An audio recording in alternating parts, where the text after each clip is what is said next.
Et bonjour à tous les amis, j'espère que vous allez bien. Je suis super content de vous retrouver.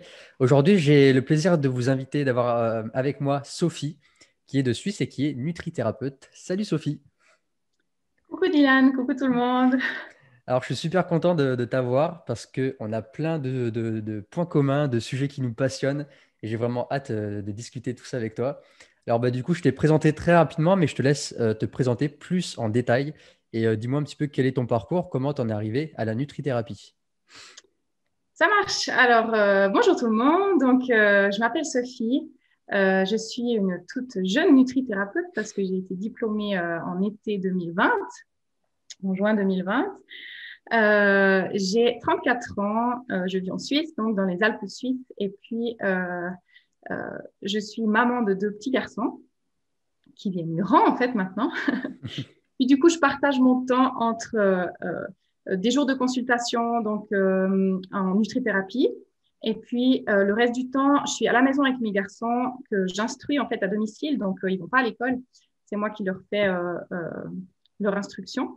Donc voilà, je partage un petit peu mon temps entre mon travail et mes enfants, puis ça me permet d'avoir un super équilibre au final, parce que voilà, j'avais besoin aussi de pouvoir un peu avoir d'autres choses que mes enfants et ma Hmm. famille. Donc là, ça me permet d'avoir un super équilibre et puis de pouvoir jongler aisément entre ces deux activités qui sont euh, voilà, hyper passionnantes. Passionnant. Ouais. Donc voilà. En fait, la nutrithérapie, c'est arrivé dans ma vie il y a pas si longtemps que ça. En fait, ce qui a été vraiment l'élément déclencheur pour moi, ça a été l'arrivée des enfants. Parce que jusque là, je me suis beaucoup cherchée, en fait. J'ai quitté l'école assez tôt. En Suisse, en fait, on a un système de formation qui fait que à la fin de l'école obligatoire, qui finit à 14-15 ans ici, on a la possibilité soit de partir faire des études, soit de plonger directement dans l'univers du travail en faisant un apprentissage. On appelle ça un apprentissage. Donc, on va 4 jours par semaine en entreprise et puis un jour par semaine à l'école pour la théorie, en fait. Et puis, moi, j'en avais vraiment marre de l'école à cette période-là. Donc, je suis partie en entreprise, justement. Et puis, voilà, j'ai fait un apprentissage, j'en ai fait un autre. J'ai fait plein de choses, en fait, plein d'expériences qui étaient toutes très, très riches, hein. Mais disons qu'au final, voilà, moi, je sentais bien qu'il y avait quelque chose qui n'était pas aligné. Enfin, j'étais toujours dans une certaine recherche de constance et Hmm. de sérénité que je n'arrivais pas à trouver, en fait. Euh, J'essayais vraiment, je pense, manifestement de combler par l'extérieur, par le travail ou par autre, voilà, par une activité, quelque chose que j'avais pas encore été chercher en fait à l'intérieur de moi, tu vois. Ouais. Et donc, du coup, voilà, j'ai été un petit peu dans plusieurs expériences professionnelles. Et puis, donc, quand mon premier enfant est arrivé, en fait, là, ça a été vraiment le déclic parce que jusque-là, j'avais vraiment un modèle alimentaire qui était catastrophique, je pense, on peut dire, vraiment. D'ailleurs, j'ai fait une vidéo là-dessus il y a pas longtemps où j'expliquais que j'ai toujours été mince, mais j'étais pas en bonne santé. Donc, je trouve qu'on met souvent de pair les personnes qui sont minces en disant Ouais. waouh, elles ont de la chance, waouh, elles sont en pleine santé, mais c'est pas toujours le cas. On ne sait pas ce qui En se tout cas, passe moi, c'est à l'intérieur. ouais, bah c'est clair. Et c'est vrai que c'est pas que visuel, quoi. C'est pas parce qu'une personne est mince que forcément elle respire la pleine santé. Et moi, en tout cas, c'est vraiment ce que j'ai expérimenté. C'est que jusque-là, j'avais un modèle alimentaire qui était vraiment catastrophique. Euh, J'avais fait beaucoup d'excès dans mon adolescence et tout. Enfin, voilà. J'avais aucune harmonie, en fait, Hmm. entre mon corps et ce que je faisais de lui. J'avais pas d'activité sportive très régulière. Enfin, voilà, c'était vraiment un peu le chaos, quoi. Déconnecté. Mais totale déconnexion, vraiment. Ouais. Et puis, ben, le fait d'être enceinte, tout d'un coup, voilà, on prend conscience que les choix qu'on fait, c'est plus que pour nous. Donc, j'ai envie de dire que jusque-là, c'était vraiment freestyle parce que je savais que c'était moi qui en assumerais les conséquences, tu vois. Hmm. Donc, voilà, je faisais pas trop attention et puis j'assumais, entre guillemets, hein, voilà, j'étais quand même souvent malade, j'avais des cystites chroniques, enfin, j'avais vraiment des choses qui revenaient tout le temps, mais j'assumais, puis voilà, quoi. Puis quand j'étais enceinte, là, du coup, je me suis dit, il faut que je commence à faire attention parce que voilà, les choix que je fais, je les fais plus que pour moi en Ouais. fait. Et du coup, là, j'ai commencé déjà à regarder, surtout au niveau alimentaire, en fait, à faire attention en fait à ce que je mangeais entre guillemets, parce que là, jusque-là, c'était vraiment un peu n'importe quoi. Et puis, le déclic, il s'est fait vraiment quand mon premier garçon a eu 2 mois, et puis où là, j'ai décidé d'arrêter de manger de la viande en fait. C'était vraiment un pas dans ma tête parce que voilà, j'ai grandi dans une famille où on avait du bétail. En fait, il y avait mon grand-père, mon oncle qui avait des vaches. Et puis du coup, bah, on mangeait cette viande qui était dans la Mhm. famille, tout ça. Puis moi, j'étais jamais en conscience avec ça. Plus ça allait, plus je mangeais vraiment, tu sais, par habitude, quoi. C'était vraiment Ouais. devenu quelque chose de presque au-delà de moi, j'arrivais plus, c'était vraiment plus du tout aligné avec ce que j'étais. Où là, je me suis dit, bon, maintenant, c'est stop, j'arrête ça. Puis, à partir du moment où j'ai décidé d'arrêter de manger de la viande, tout s'est un petit peu enchaîné. Donc, chez moi, c'était vraiment à la base, ce choix de végétarisme, c'était vraiment éthique, parce que je ne C'est pouvais par plus rapport au manger fait des animaux. de... Ouais, c'est ça. Voilà. C'était vraiment le fait de plus pouvoir manger un être vivant, quoi. Enfin, Peut-être voilà, parce que qui tu as avait été élevé. grandi justement avec le bétail et de... Peut-être que tu as eu peut-être un peu d'attachement pour les animaux, non? Mais Et pas ce complètement. truc-là, ouais. Et de savoir Ouais, ouais, qu'après ouais. tu les manges. Franchement, ça te fait faire des biais cognitifs pas très droits. Tu sais, tu te rends compte que tu aimes ton animal domestique, tu aimes les chevaux, les vaches et tout ça, puis tu les manges, Hmm. enfin, non, il y a quelque chose qui va plus, quoi. Ouais. Donc, chez moi, c'était vraiment parti d'un sentiment voilà, d'empathie envers les animaux. Et puis de là, tout s'est un petit peu enchaîné en fait. Mon mari en fait m'a suivi dans cette démarche. Et puis lui, il a vraiment eu aussi, voilà, à ce moment-là, on a fait beaucoup de recherches, on a lu beaucoup de livres, regardé des documentaires et tout ça. Et puis plus ça allait dans le sens-là, plus on se rendait compte qu'on arrivait vers quelque chose d'aligné en fait avec nous-mêmes, tu vois. Donc lui, il a perdu beaucoup de poids. Il a mangé presque que des fruits pendant une année, je pense. Moi, c'était pas pareil parce que bon, j'avais quand même mon petit, je l'allaitais au début et tout, donc c'était pas pareil. Mais disons que la prise de conscience était engagée et puis à partir de ce moment-là, notre alimentation, elle a plus du tout été la même, quoi. Euh, et c'était marrant parce que moi, bah, j'ai arrêté de travailler quand j'étais enceinte de mon premier garçon parce que je faisais un métier qui me plaisait pas, qui était alimentaire mais qui me Hmm. plaisait pas. Et puis, du coup, je me disais tout le temps, voilà, le jour où je recommence à travailler, j'ai vraiment envie que ce soit quelque chose qui me plaise, pour lequel je me sens alignée, puis que j'ai envie de mettre ouais, le matin, je me lève, je suis contente en fait de partir au travail. Et voilà, la nutrition, ça s'est un petit peu imposé à moi parce que finalement, au fil du temps, après, il y a eu un deuxième petit garçon qui est arrivé.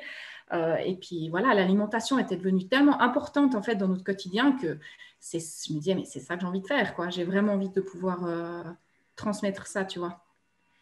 Je vois, ouais. Donc, C'est pareil pour moi. voilà comment j'en suis arrivée à la nutrithérapie, tu Super. vois. Et du coup, est-ce que tu peux nous expliquer qu'est-ce que la nutrithérapie? Parce que je t'avoue qu'avant de parler avec toi, j'avais jamais entendu parler de ce terme.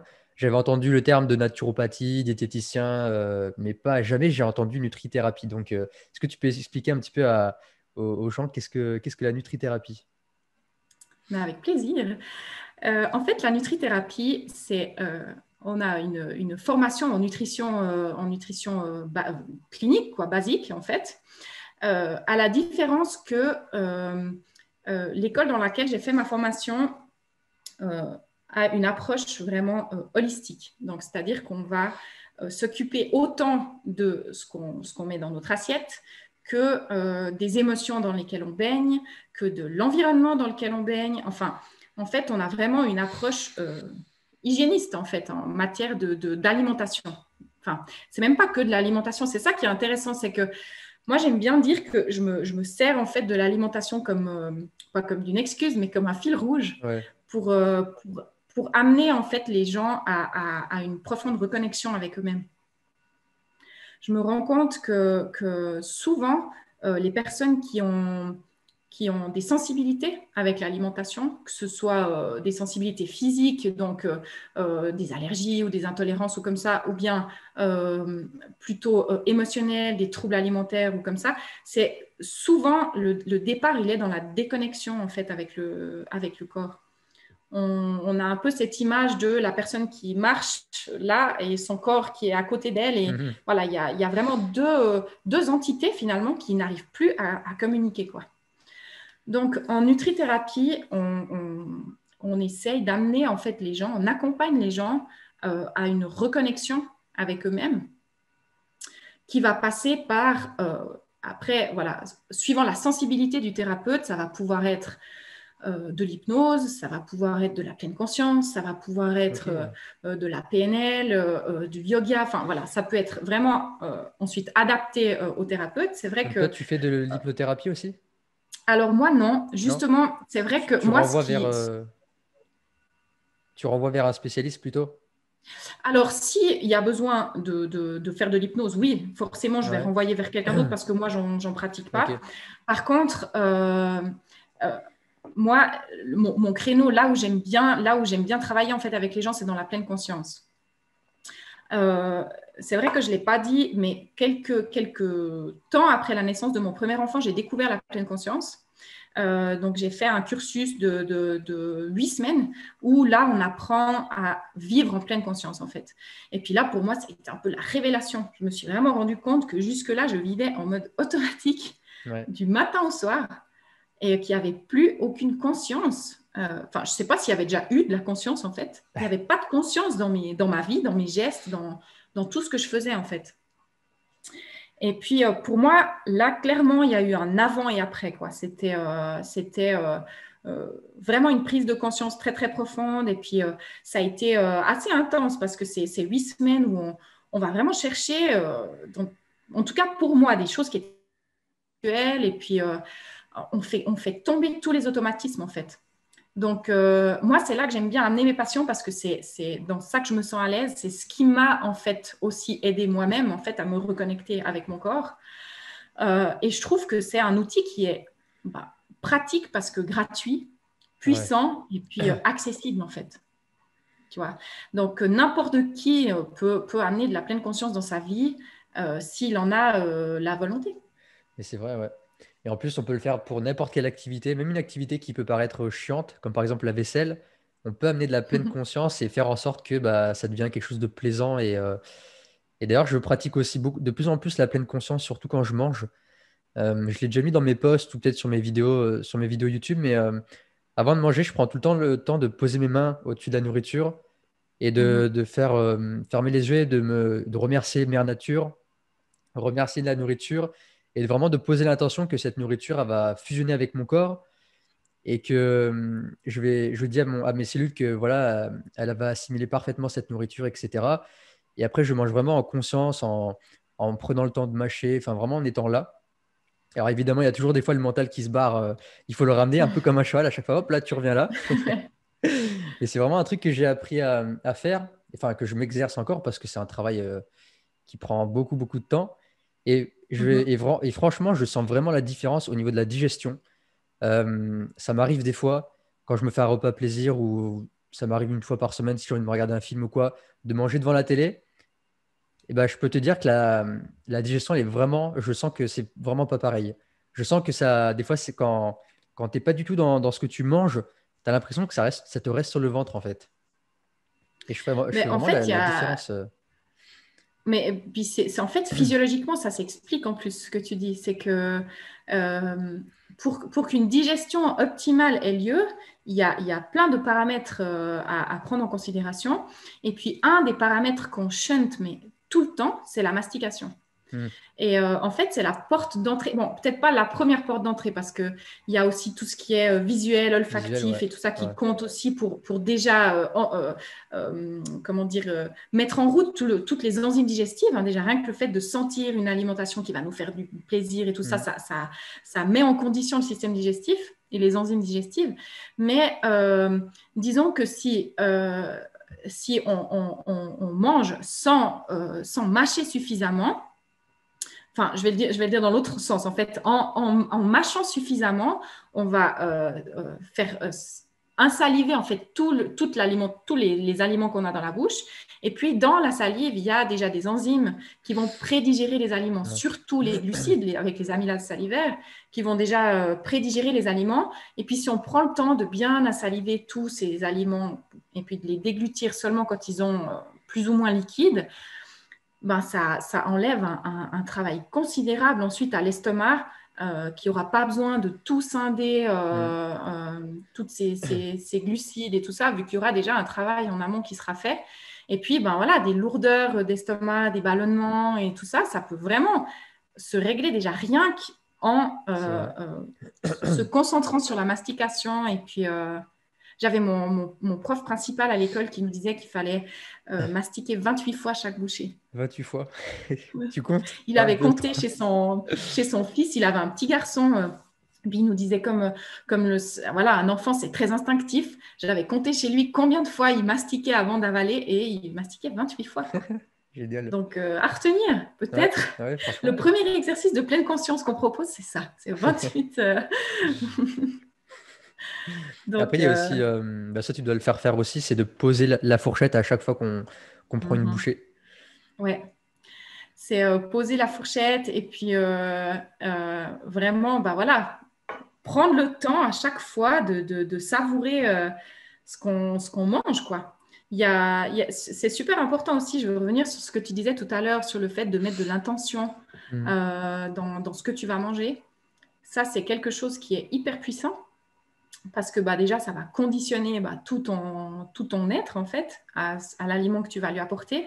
Et puis, voilà, moi, on peut vraiment se rendre compte qu'une alimentation qui est peut-être pas des plus équilibrées, mais qui est mangée en conscience, elle va être beaucoup mieux digérée Ouais, Mm. qu'une salade avec des graines germées qu'on mange comme ça à la va-vite, quoi. C'est vrai.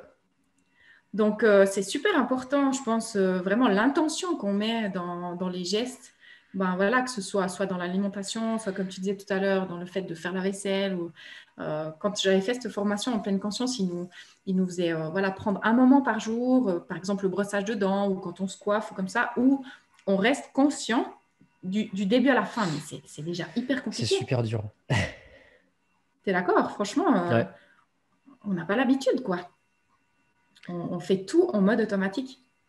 Et l'alimentation, bah, c'est vrai que quand en plus ça tourne autour de l'alimentation, bah, c'est d'autant plus compliqué parce qu'après, bah, voilà, ça va engendrer des problèmes de digestion, d'assimilation. Enfin voilà, ça peut vraiment aller sur le long terme, ça peut quand même aller Mm. loin, quoi. Puis il y a un autre aspect aussi qui malheureusement touche tout le monde aujourd'hui avec la société, c'est qu'on mange sous stress. Souvent, Mm. quand on a une demi-heure pour manger, bah, on est stressé.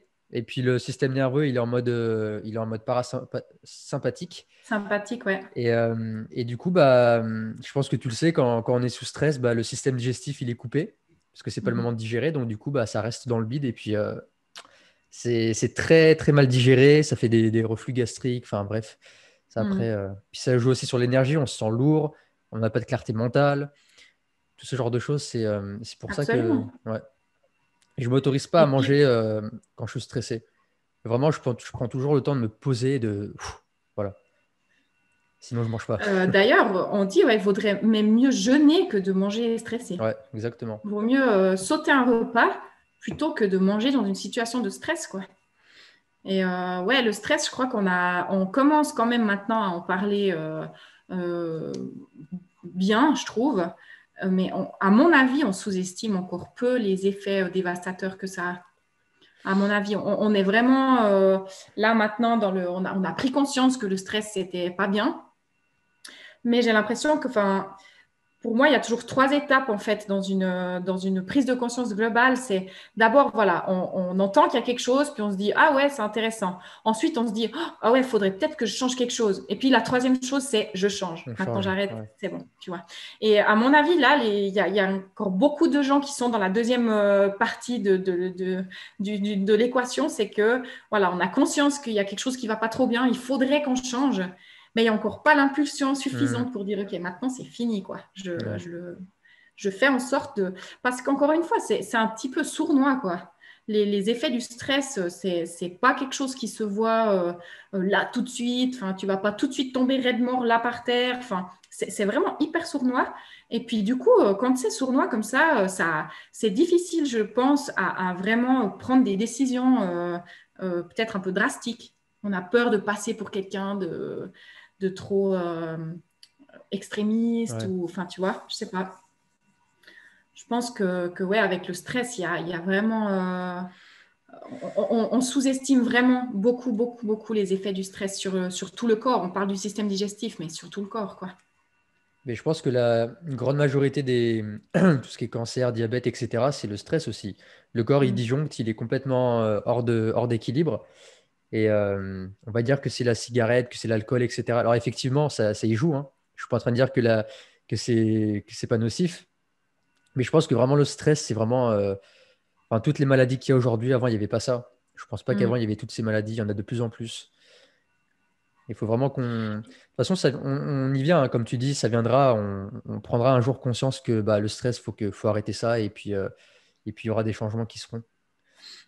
Ouais, puis après, ben, comme tu dis, justement, je pense que d'une manière générale, moi, j'aime bien amener les gens à se rendre compte que, voilà, quand il y a une manifestation, quelle qu'elle soit en fait dans le corps, c'est que le corps il est en recherche d'équilibre. De Ouais. toute façon, c'est qu'il y a un équilibre qui est perdu. Bah, que ce soit du simple rhume ou à une pathologie plus sévère, il y a une recherche d'équilibre. Le corps, il est tellement bien fait, il est tellement parfait que voilà, aujourd'hui, on a encore beaucoup, en fait, le réflexe de se dire, voilà, si on a des problèmes d'acidité gastrique, ben, il faut enlever l'acidité. Si on a mal à la tête, il faut enlever le mal de tête. Il faut, voilà, de plus en plus, je pense que les gens maintenant, ils en reviennent un petit peu à Ouais. chercher les causes. Mais chercher les causes, ben, voilà, c'est une chose qui est déjà super importante. Mais garder en tête que voilà, le corps, il fait pas ça parce que c'est tout d'un coup anarchique. Il y a un ordre qui est vraiment précis et qui fait que lui, ben voilà, il fait ce qu'il peut avec ce qu'il a, en gros. Hmm. Et si le moyen qu'il a trouvé, c'est de faire chuter l'acide gastrique ou augmenter l'acide gastrique, ou, enfin voilà, c'est que c'est le bon moyen qu'il a trouvé pour essayer de garder l'équilibre, quoi. Ouais. Et j'aime bien Thierry Casanovas, il parle souvent d'humilité par rapport au corps et ça, je trouve que c'est tellement juste d'avoir vraiment une certaine humilité, de se dire, ben, ok, en fait, quand le corps a une manifestation, ben, de juste stopper puis arrêter, quoi, et juste observer, l'observer faire, l'observer être, quoi. Et c'est, je trouve que c'est quelque chose de primordial, C'est vraiment de vrai. pouvoir appuyer sur stop, quoi, et de juste observer ce qui se passe. Ça, les gens, ils l'ont perdu, hein, avec le rythme effréné. On est complètement comme tu disais tout à l'heure, hors caméra, c'est il y a le corps et puis il y a l'autre corps. On est complètement dissocié et Ouais. on n'écoute même plus nos ressentis. En fait, on mange parce que c'est midi, on mange Mm. à 16h parce que c'est 16h et qu'on est comme ça. Et on a Absolument. perdu notre, notre manière de penser par soi-même, Le bon sens, quoi, le bon en sens. fait. Mais après, ouais, moi j'ai assez bon espoir quand même. Je me dis que euh, c'est clair qu'aujourd'hui, bah, ça paraît compliqué parce que le monde va à 100 à l'heure Hmm. et puis qu'on a l'impression de ne pas pouvoir suivre le train qui va à fond. Mais, mais en fait, je trouve que finalement, ça commence par une intention. Ça commence par une intention. Puis si tu prends déjà conscience de ça, puis qu'après tu poses une intention, que ce soit tous les jours ou toutes les heures, de te dire, OK, maintenant je veux être bien, je veux me sentir bien, je veux être heureuse, je veux, voilà, n'importe quelle intention tu vas poser en fait qui sera valable pour toi, bah, ça commence en fait par là. Puis moi je trouve ça génial parce que c'est accessible à tout le monde. Ouais, Et c'est ça qui est un petit peu pervers, je trouve, aujourd'hui, c'est j'ai l'impression on sort gentiment d'une ère où la santé, c'est compliqué. Il faut calculer des calories, il faut calculer des trucs, il faut faire tant de sport et il faut brûler tant de... Enfin, c'est hyper compliqué, alors que, en tout cas, de mon point de vue, c'est très simple. Il faut plutôt déconstruire que qu'encore rajouter des notions compliquées en fait par-dessus. je suis d'accord avec toi. Ouais. J'ai fait la même chose, hein, toujours vouloir calculer les calories. D'ailleurs, je le fais encore un peu des fois, tu vois. Et on est toujours dans ce truc de catégoriser, étiqueter, catégoriser, plutôt que de se dire, je fais les choses comme j'ai envie. Aujourd'hui, j'essaie vraiment d'être plus dans vraiment de qu'est-ce que tu as envie de manger. Bah là, aujourd'hui, j'ai pas envie de manger. Là, j'ai pas envie de m'entraîner. Je me sens plus là. C'est vraiment un peu, en fait, c'est de l'intuition. Et arrêter de faire les choses cadrées, en fait. Machinalement, ouais. Machinalement, ouais. Plus de l'intuition, en fait. Et d'ailleurs, il y avait une question que je voulais te poser. Je ne sais pas si tu saurais me dire, par rapport à la nutri-émotion, etc., est-ce que tu saurais faire la distinction entre maîtriser son alimentation et avoir un contrôle sur son alimentation? Parce que le contrôle, c'est quelque chose de beaucoup plus péjoratif, qui va être un peu plus rigide, alors que la maîtrise, c'est quelqu'un qui il n'est pas rigide, il est beaucoup plus flexible, mais il maîtrise la Mhm. chose. Et j'arrive pas à faire la distinction. Et moi, personnellement, je sais pas dans quelle case je suis, tu vois. En fait, moi, j'aime bien utiliser comme terme à la place de maîtrise, c'est la discipline. C'est Hmm, que pour moi, c'est vraiment deux notions qui sont assez fondamentales pour un rééquilibrage quelconque, hein, que ce soit alimentaire ou de vie globale. C'est d'avoir toujours en tête ces deux notions. La notion de contrôle, pour moi, en tout cas, elle est vraiment connotée plutôt négativement parce que souvent, elle est liée avec la frustration. Euh, voilà, quand on est dans le contrôle, ça va être des choses que tu t'interdis ou que tu fais trop ou pas assez, ou aujourd'hui j'ai pas fait ça, ou je devais faire ça, j'ai pas fait, ou je dois faire trop, j'ai pas fait assez. Enfin, voilà, c'est toujours dans la notion de frustration, de jugement et puis finalement de rabaissement en fait. Quand tu es dans le contrôle, ça veut dire que tu n'as aucune flexibilité. Tu ouais. t'offres aucune flexibilité. Pour toi, ça doit être, comme tu disais tout à l'heure, dans des cases, bien étiqueté comme il faut, parce que finalement, cette structure, elle donne de la sécurité. Hmm. On se rend compte que d'avoir une structure alimentaire, de calculer, de peser, voilà, ça donne une sécurité parce qu'on se dit, ben voilà, là, si la personne m'a dit que je vais manger tant de protéines par jour et puis que j'en mange tant par jour, ben ça veut dire que c'est juste et puis voilà, tu es dans la sécurité, tu vois. Donc ça, pour moi, c'est vraiment la notion de contrôle. C'est vraiment lié à un, des sentiments qui sont pas, enfin, c'est la non-flexibilité. Tu t'adaptes pas en fait comme il faut. Euh, Contrairement à la discipline, qui pour moi est une notion un petit peu plus vaste, qui va englober le chemin et le but en fait. C'est-à-dire que si tu as un objectif, le fait de te mettre en chemin, comme je disais tout à l'heure, rien que le fait de mettre de l'intention sur quelque chose, tu y es déjà en fait. Le but est le chemin en fait. Hmm. Et puis la discipline, c'est vraiment ce qui va te permettre de jongler, typiquement comme tu disais tout à l'heure, entre des jours où tu te sens moins bien, où tu sens que ton corps, c'est pas le jour où il faut faire des hits à haute intensité, où tu sens que c'est pas un jour où tu vas pouvoir jeûner et tout ça, bah, la discipline, c'est ce qui va t'offrir en fait ce temps de pause, si tu en as besoin, et qui va te remettre sur le cheval le lendemain en fait. Ouais. De dire, bah voilà, je sais que je suis en chemin, donc c'est OK si aujourd'hui je ne fais pas de sport, ou c'est Hmm. OK si aujourd'hui je n'ai pas calculé mes calories ou tout ça, c'est OK. Mais par contre, je sais jusqu'où je vais et puis demain, je m'y remets en fait. Donc pour moi, ces deux notions sont vraiment hyper importantes à connaître à chaque fois qu'on veut avancer en fait dans quelque chose, parce que à vouloir se priver ou s'interdire ou se forcer à faire des choses, voilà, ça va durer une semaine, 2 semaines, peut-être quelques mois si vraiment on a du caractère, une tronche, voilà. Mais dans quel état on se retrouve après, ça c'est un peu moins drôle généralement. Donc voilà, la discipline pour moi c'est vraiment quelque chose qu'on s'offre au quotidien dans n'importe quel domaine qui soit en fait, et puis qui nous permet une flexibilité, justement, une adaptation parce qu'on n'est pas des blocs de pierre, quoi. On bouge, on est mouvement en permanence. Hmm. Euh, les hommes, les femmes, nous, on a encore ce cycle qui fait qu'on est, je ne veux pas dire encore plus, mais presque quand même, en mouvement, tout le temps, il y a tout qui bouge chez nous, quoi. Donc, c'est hyper important de pouvoir de pouvoir s'adapter, en fait, à ça, quoi. Hmm.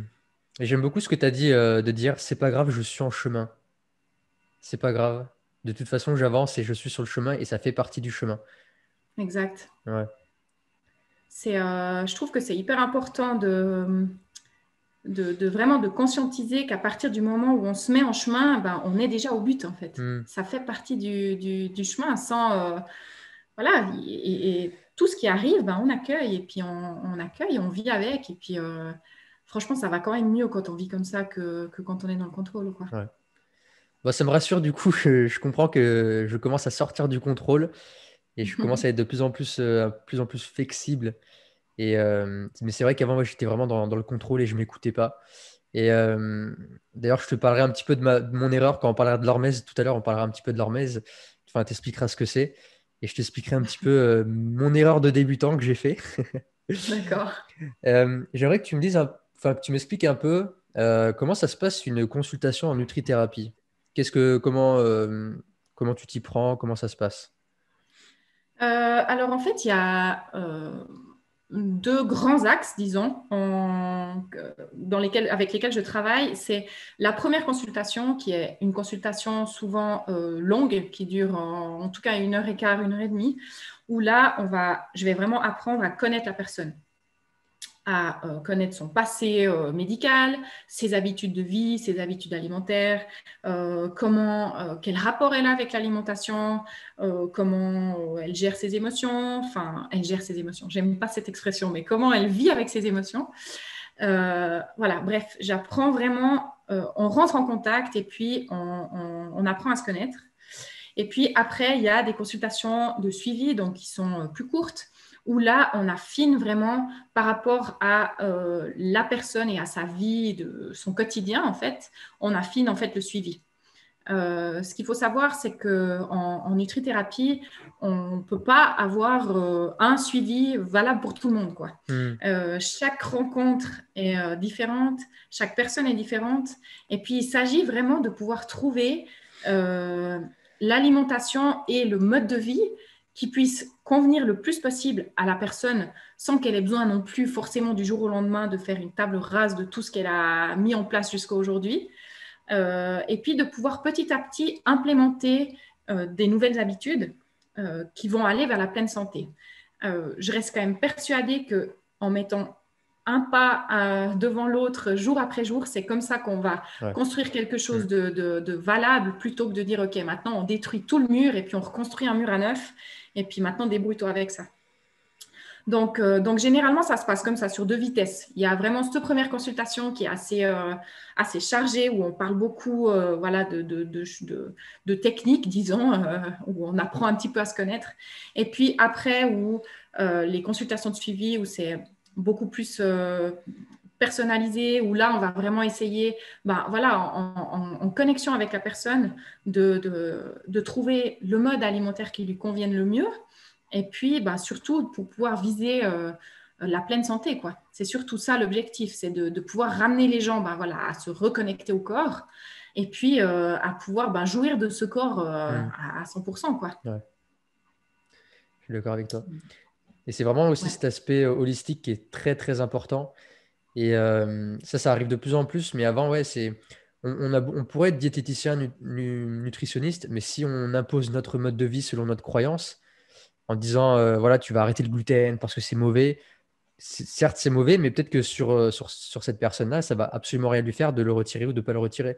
Donc, je trouve ça Mhm. vraiment intéressant, cette approche holistique, de prendre vraiment toute la personne dans sa globalité et avec ses émotions aussi, comme tu disais, sa manière, son rapport avec l'alimentation. Et plutôt que juste de donner un mode alimentaire bêtement comme ça, parce qu'on l'a vu dans un bouquin ou peu importe. C'est ça, il faut que ça ait du sens, en Ouais. fait. Il faut vraiment que la personne puisse trouver du sens et puis euh, souvent, voilà, les personnes qui se mettent dans un chemin comme ça, c'est des personnes qui n'ont pas forcément, soit elles ont déjà testé plein de choses, plein de régimes et tout, puis ça a été un échec, soit ben voilà, c'est des gens qui veulent vraiment bien faire, puis qui ne savent pas comment s'y prendre en fait. Donc, l'idée, c'est vraiment de pouvoir les accompagner dans ce qu'ils sont euh, de pouvoir aussi mixer tout ça avec leur quotidien. C'est-à-dire que si c'est des parents ou si c'est des personnes qui n'ont pas d'enfants mais qui travaillent à fond du lundi au vendredi, il faut que ça puisse s'adapter, disons, à leur vie le mieux possible, tout en allant peut-être aussi éveiller un petit peu leur conscience sur le fait de voilà, travailler comme un fou du lundi au vendredi sans lever la tête, c'est peut-être pas non plus la bonne solution. Mm. C'est vrai que la limite en fait de la nutrithérapie, elle est un petit peu difficile à définir parce que voilà, comme je te disais au début, moi je me sers entre guillemets de l'alimentation comme fil rouge, mais au final, je me rends compte que l'alimentation, alors ça a une part très importante, mais le conditionnement en fait émotionnel et le conditionnement environnemental, il est d'autant plus important que au final, qu'est-ce que tu mets physiquement dans ton assiette. Ouais. Tu vois. Donc, ça peut surprendre d'ailleurs des fois. C'est vrai que les gens, ils se disent, mais pourquoi est-ce que tu me poses ces questions sur mon cycle menstruel, sur comment je mange, est-ce que je vis et ma famille et tout ça, mais on ne peut pas dissocier en fait. C'est indissociable. On peut pas travailler sur un rééquilibrage alimentaire avec quelqu'un sans savoir ce qu'elle vit et comment elle le vit et pourquoi elle le vit. Et C'est sûr, c'est indissociable. c'est sûr.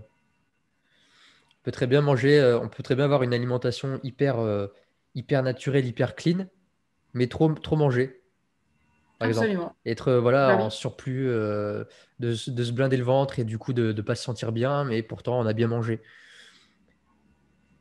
À fond, mais d'ailleurs, il y a je sais pas, c'est pas tout à fait ça, mais le terme de l'orthorexie qui est vraiment un trouble qui pousse les gens à manger sainement à outrance, mais vraiment dans l'extrême, sans aucune, on se permet vraiment aucun écart.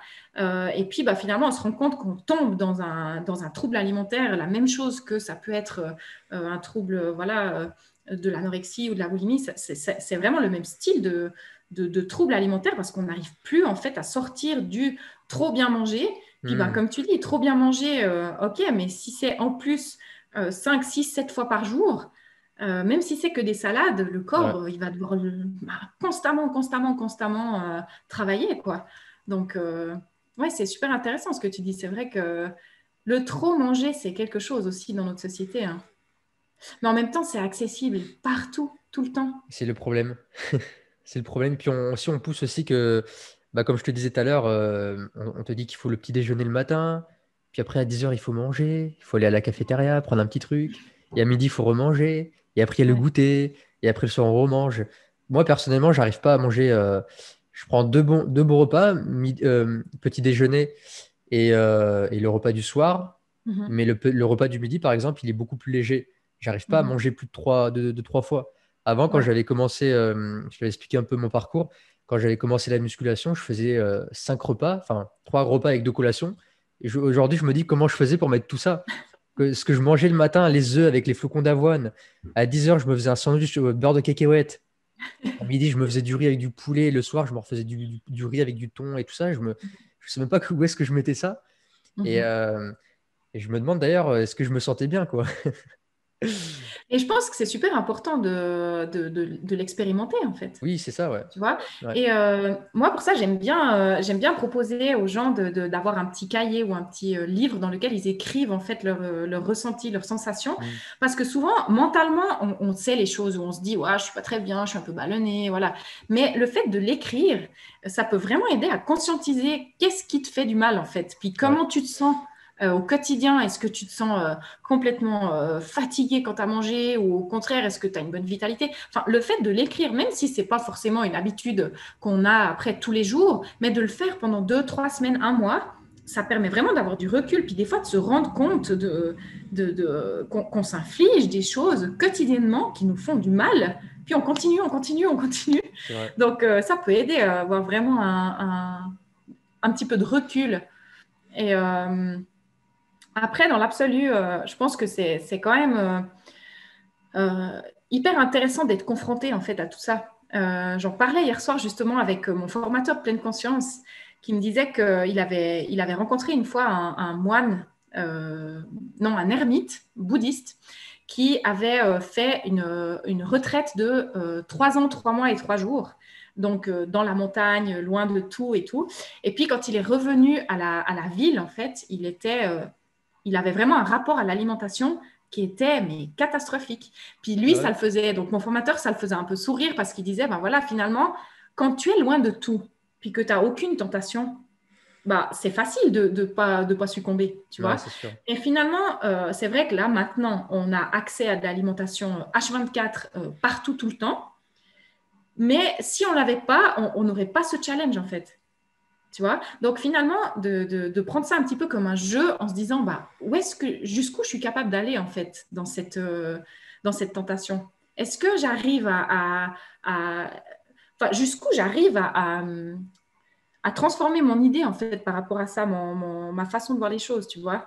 Et puis là, ça peut devenir intéressant de prendre vraiment Hmm. ça comme une expérience d'observation, de se dire, bon, allez, là, j'observe qu'est-ce qui se passe, puis qu'est-ce que je ressens quand je suis tentée, puis que je m'interdis, entre guillemets, enfin, que je me dis, il faut pas, où est-ce que ça se manifeste? Est-ce que c'est chaud? Est-ce que c'est froid? Enfin voilà, comment ça se manifeste chez moi?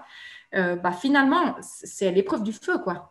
C'est exactement Non, mais ça. c'est vrai. Mais C'est vrai. si on le fait pas, on peut pas savoir si on arrive à passer par-dessus ou pas. Ouais. Parce qu'il y a des gens, ils vont passer devant une boulangerie, ils vont tourner la tête, ils vont continuer. Puis il y a des gens, ils vont passer, ils vont rentrer, ils vont dévaliser tout le. C'est quoi qui fait la différence entre ces personnes-là? Mhm. Je sais C'est pas. vrai. Ah, ça me le fait aussi des fois de passer devant une boulangerie, de sentir l'odeur du pain et de voir ces bonnes confiseries. Mais en fait, je me dis que c'est juste mon cerveau reptilien, vraiment le plus archaïque, qui se dit des fois, ah, j'ai juste envie de. Même à McDo ou quoi, alors que McDo, j'ai pu manger depuis 2 ans et j'y remangerai plus parce que je suis totalement contre les fast-food. Mais des fois, quand je sens une odeur de McDo, il y a toujours le côté archaïque qui se dit juste pour la pulsion, en fait. Hmm. Bon, après, j'ai suffisamment de discipline pour. Enfin, je me dis juste, en fait, c'est dans l'idée, j'en ai envie, mais au fond, là, si on me le proposerait, j'aurais pas envie, en fait. C'est Mhm. juste un. Je sais pas si tu arrives à voir un peu, c'est vraiment archaïque, une petite pulsion comme ça. Absolument. Ouais, ouais.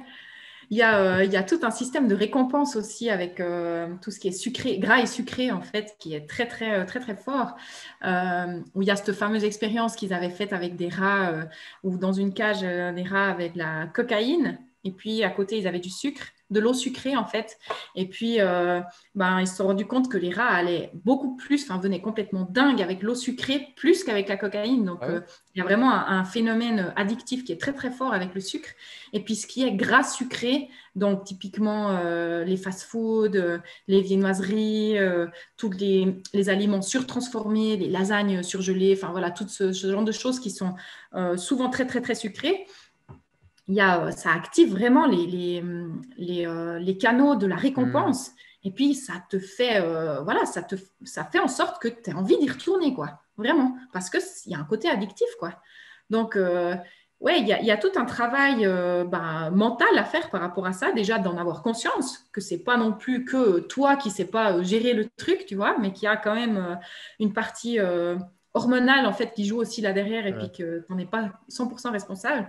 Et puis après, ben, physique aussi, parce qu'on sait que voilà, plus on a une alimentation qui est dénaturée, plus nos intestins vont appeler cette alimentation parce que il va y avoir une prolifération bactérienne au Hmm. niveau de l'estomac, au niveau de l'intestin, et puis ces bactéries qui sont en surnombre, bah, elles mangent du sucre, donc elles vont appeler à manger du sucre en fait. Donc il y a Ok. vraiment, voilà, ça peut être vu de différents angles de vue et puis bah, différentes manières de traiter aussi le problème, quoi. Hmm. Et c'est pour ça alors du coup que quand on a une alimentation beaucoup plus saine avec des bons sucres comme les fruits, etc., on a peut-être moins ces rages de sucre. C'est pour cette raison du coup. Absolument. Ok. Et puis surtout que bah, les sucres qui sont contenus dans les fruits, c'est des sucres qui sont... Généralement, il y a beaucoup de fructose. Hmm. Il y a aussi d'autres sucres, il y a aussi du glucose et tout ça, mais en grande majorité, c'est du fructose. Puis c'est un sucre qui est très hydrophile, donc qui va être très vite digéré et qui va faire monter ta glycémie, donc le taux de ton glucose sanguin beaucoup plus doucement que si c'est des pâtes blanches, par exemple, où là, vraiment, tu vas avoir un pic de glycémie très, très forte et puis une chute de glycémie très, très forte aussi. Et puis, c'est à ce moment-là où là, ton cerveau, lui, se met en état d'alerte en disant, il faut manger du sucre, sinon on va mourir, quoi. Donc, c'est aussi pour ça que tu peux avoir des appels glucidiques dans la journée si tu manges trop de glucides simples, en fait, ou de choses raffinées ou surtransformées, bah, ça fait vraiment un espèce de yo-yo comme ça toute la journée. Et puis, quand tu es en Mmh, haut, tu es mmh. euphorique, c'est parfait et tout, mais quand ça chute, le cerveau, il se met Ouais. en mode panique, quoi. Ah, c'est peut-être pour ça alors, quand je te disais tout à l'heure que je mangeais beaucoup à l'époque, où tu as tout le temps faim, en fait, c'est quand tu manges pas super sain ou que tu manges peut-être des choses qui sont trop fort en termes glycémiques, bah, c'est Mhm. ça en fait qui te donne cette envie de manger, de remanger, de remanger.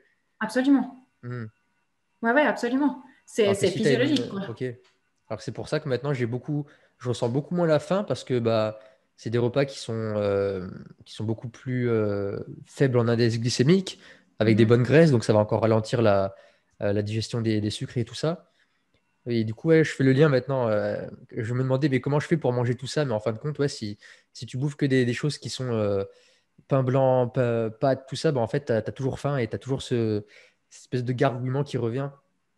Et bah d'ailleurs, le gargouillement, c'est super intéressant parce que tout le monde pense que quand on gargouille de l'estomac, c'est qu'on a faim. Mais Ouais. en fait, c'est simplement que l'estomac, il se remet à sa taille initiale, hein, parce que l'estomac, c'est vraiment une poche qui Mhm. va pouvoir se détendre quand on mange.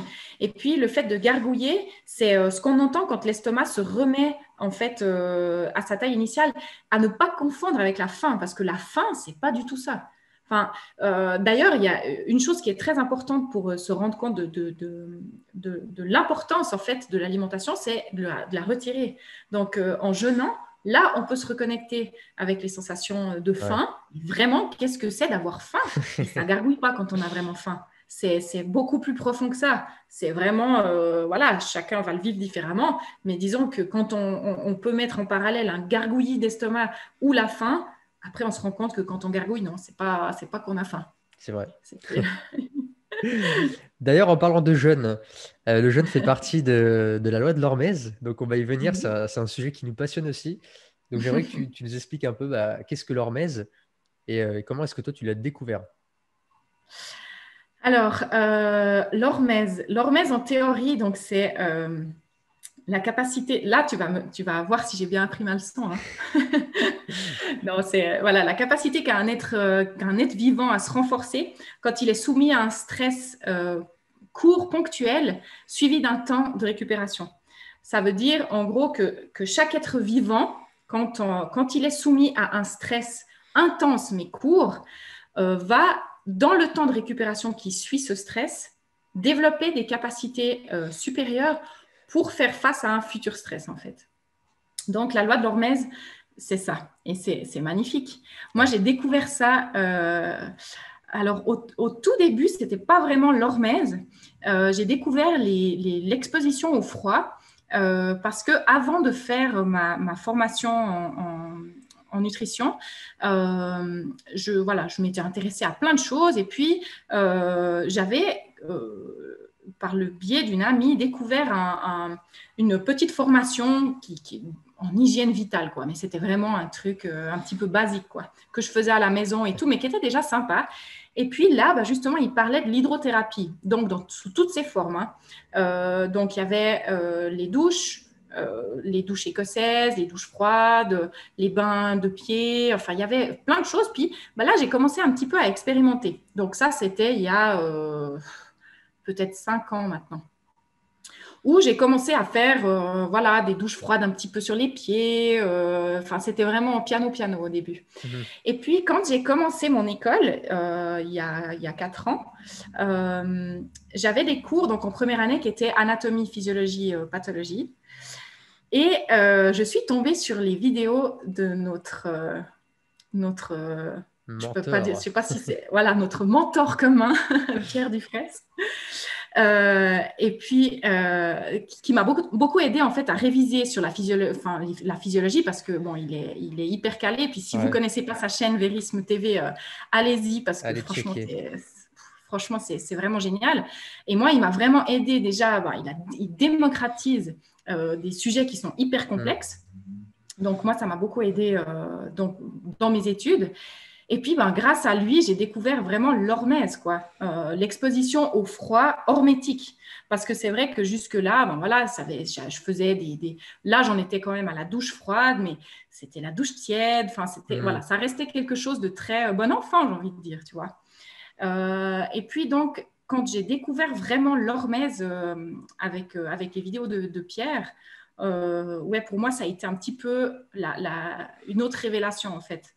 Parce que, encore une fois, je découvrais une méthode qui était accessible, gratuite, pour me renforcer, en fait. Comme je te disais au début de la vidéo, j'ai toujours eu un physique très longiligne, très mince, mais par contre, j'étais pas du tout en bonne santé. Et puis, voilà, l'alimentation, même si j'ai une bonne alimentation et tout, je me rendais compte que voilà, j'avais quand même 1 ou 2 rhumes par année, que je me sentais pas au top, quoi. Je me sentais pas un capital santé optimal, en fait. Et puis là, ouais, l'hormèse, ça a été j'ai beaucoup expérimenté. Là, j'en suis encore beaucoup en phase d'expérimentation d'ailleurs. Ça prend du Mais temps. je trouve ça. Hein, toi aussi? Ça prend du temps, oui, oui, bien sûr. Ça Ouais. prend du temps, mais c'est passionnant. Enfin, je trouve que les effets sont juste hallucinants. Juste en faisant des douches froides, quoi. Enfin, et je trouve que, enfin, je sais pas si tu as cette impression aussi, mais il me semble que cette dernière année, ça a un peu explosé. Parce que jusque-là, quand je disais aux gens que je faisais des douches froides, des bains froids ou comme ça, j'avais l'impression que les gens ils me disaient encore un peu ah ouais, non mais t'es folle, des douches froides et tout. Alors que maintenant, il y a de plus en plus C'est de vrai. gens qui s'y Ouais. mettent. Cette Je suis dernière d'accord année, avec je toi. pense que ce confinement, ça a motivé les gens pour faire des douches froides. Ouais. Et je vais même te dire, j'ai réussi à donner envie à quelques amis des fois de prendre une douche froide. Bravo, Et bravo. ça, je suis super content parce que moi, ils font l'effort. Même si Ouais, c'est ça bien. pique, au moins, ils ont ce truc de. En fait, quand on prend une douche froide, alors là, je prends l'exemple du froid, mais c'est vraiment. C'est une pure reconnexion à soi. Quand vraiment on est dans une douche froide, un bain froid, on pense pas à autre chose en fait. On est vraiment dans le corps et Absolument. on est là. C'est pure conscience. C'est une manière aussi d'atteindre la pleine conscience, comme tu disais. Et, euh, et puis c'est pour ça que j'adore leur messe. J'ai commencé avec Wim Hof. Oui. C'était en. J'ai découvert la méthode Wim Hof en 2019, vers septembre-novembre. Mhm. Avant ça, c'est comme toi, je ne savais pas que ça s'appelait l'hormèse. Donc, je m'étais fixé une discipline tous les matins. J'ai fait ça pendant presque 8 mois où tous les matins, dès que je me réveillais, c'était 3 cycles de respiration Wim Hof. Après, j'allais prendre la douche froide. Et franchement, c'était le matin, mais c'était en fire. C'était la douche froide, c'était le truc qui me mettait Ouais. vraiment sur les rails, quoi. Et là où d'ailleurs, je voulais te parler de l'erreur que j'ai fait, comme quoi, en fait, il faut expérimenter et parfois aller dans des extrêmes. Et c'est OK, en fait, d'aller dans les extrêmes, même si, quitte à s'épuiser ou quoi, c'est une Mhm. manière d'apprendre, en fait. C'est une manière d'avoir un feedback. Mais en fait, à l'époque aussi, j'avais découvert, je ne sais pas si tu connais Dave Asprey. C'est un Non. Américain, c'est un célèbre biohacker américain. Et en fait, lui, il a créé le Bulletproof Coffee. Je sais Ok. pas si tu connais. C'est un café que tu mixes avec de la graisse de coco et du beurre. Et en Pas du fait, tout, non. la graisse et la caféine va te donner un coup de boost au cerveau. Et tu Mhm. vas avoir une énergie qui va être beaucoup plus durable. Tu n'auras pas le crash Oui. du café après. Du coup, j'avais découvert ça. Et en plus de ça, je m'étais mis sur un régime plutôt cétogène. Mhm. C'est-à-dire que je mangeais mes glucides que le soir. Parce qu'à cette époque-là, je recherchais vraiment la clarté mentale. Le matin, j'avais commencé en plus à me former à la lecture rapide. Donc le matin, c'était ma lecture rapide. C'était juste mon petit café qui me boostait. Avant de ça, j'avais fait la respiration Wim Hof et la douche froide. Donc du coup, et je faisais en plus de ça un jeûne intermittent, même s'il y avait le café avec les graisses. C'est pas vraiment un jeûne. Donc du coup, en fait, je me retrouvais tous les matins pendant plus de 6 mois à faire une respiration Wim Hof, qui est quand même demandeur en énergie, Oui. à faire une douche froide, qui va venir quand même taper sur le système nerveux, à prendre un bon gros café qui excite bien encore le système nerveux, et en plus de ça, faire un jeûne. Donc de prendre mon premier D'accord. repas à midi. Et en Ouais. plus de ça, je bossais dans la restauration, qui est quand même un métier assez physique. Et en Mhm. plus de ça, j'avais mes séances de musculation à l'époque où les salles de sport étaient ouvertes. Ouais, ouais, ouais. Donc le matin, certes, j'étais en feu, mais je me réveillais le matin, j'étais lourd, j'étais fatigué, tant que je n'avais pas fait tout ça. Et, euh, et je commençais à être frustré au bout de quelques mois. J'étais toujours frileux, j'avais toujours froid, j'avais pas d'énergie, j'étais pas bien. Et j'étais frustré parce que je voyais mes collègues de boulot qui bouffaient. Je travaillais dans un restaurant d'hamburgers fait maison. Et eux, voilà, ils grignotent des frites toute la journée, ils ont la patate, tu vois, ils sont bien, machin. Et moi, je suis là, je fais super attention à ce que je mange, et je suis claqué, j'ai pas d'énergie, j'ai pas Mhm. le moral, et j'ai Mhm. été frustré. Je me disais, mais putain, mais je fais tout ça, mais en fait, j'ai l'impression qu'ils ont plus d'énergie que moi. Et Ouais, en fait, c'est parce que je m'écoutais pas, j'en demandais trop à mon corps. ouais. Et c'est une fois que j'ai pris conscience de, OK, faut que tu arrêtes, faut que tu retires, faut que tu retires le café ou que ne fais pas tout d'un coup, mais écoute-toi.